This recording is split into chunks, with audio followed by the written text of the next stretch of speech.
ចាសរុបនេះគឺអាចប្រើបានគ្រប់ប្រភេទស្បែកមុខទូទៅអបប្រកាន់ស្បែកមុខទេហើយលាបតែមួយយប់អ្នកដែលគាត់ស្បែកមុខរៀងខ្មៅស្រអាប់ឬក៏ស្បែកមុខគាត់ស្ងួតហើយជ្រួញគាត់នឹងឃើញលទ្ធផលហ្មងមួយយប់ឯណាចាអត់ចាំដល់2យប់ទេចាប៉ុន្តែមិនមែនថាលាបភ្លាមស្បែកយើងឃើញថាក្មេងភ្លាមទេមិនមែនថាអូបាត់ជ្រួយ 100% ប៉ុន្តែគ្រាន់តែឃើញថាស្បែកមុខបងប្អូនគ្នាតឹងជាងមុនភ្លឺជាងមុនមានសំណើមជាងមុនចានេះណាសរោមហ្នឹងណាហើយក៏អូប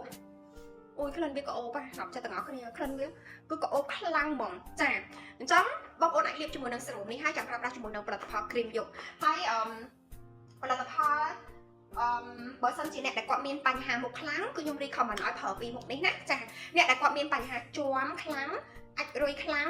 មុខមុនចាមុខរោមុខស្នាមខ្ញុំ recommend ឲ្យប្រើពីមុខនេះចាអានេះគឺជាប្រភេទគ្រីមព្យាបាលចា collagen ណាអានេះគឺយើងលក់ដាច់អស់រកលានប្រអប់ឯណាបេះដូងចាអញ្ចឹងបងប្អូនប្រើសេរ៉ូមនឹងហើយព្រោះសេរ៉ូមនេះគឺជួយព្យាបាលមកតង់បន្ទាប់មកយើងដាក់ជាមួយនឹងគ្រីមព្យាបាលមកតង់ពីលើទៀតអូយมันបកកែអត់យកលុយទេលាបអត់បាត់អត់យកលុយទេបេះដូងអ្នកជាំអ្នកអាចរុយអ្នកមុនអ្នករោអ្នកស្នាមប្រើពីមុខនេះបកកែបេះសាហាវចាហើយបើសិនជាបងប្អូនទាំងអស់គ្នាថាអូបញ្ហាស្បែកមុខខ្ញុំមានតែតិចតួចទេអត់សូវខ្លាំងទេចាបងប្អូនគ្នាចង់ប្រើប្រាស់ជាលក្ខណៈផលិតផលគេហៅថាអានេះសម្រាប់អ្នកដែលគាត់មានបញ្ហាខ្លាំងពីមុខនេះណាចាបញ្ហាដែលគាត់ប្រើផលិតផលរាប់ឆ្នាំហើយគាត់ប្រើអត់ជា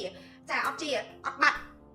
ចាប្រើឲ្យជួនកាលឡើងមកវិញអញ្ចឹងអាចប្រើពីមុខនេះ AK7 ជាជំរឿននៃសម្រស់លោកអ្នក AK7 នាំលោកអ្នកទៅកាន់ភាពជោគជ័យយ៉ាងពិតប្រាកដ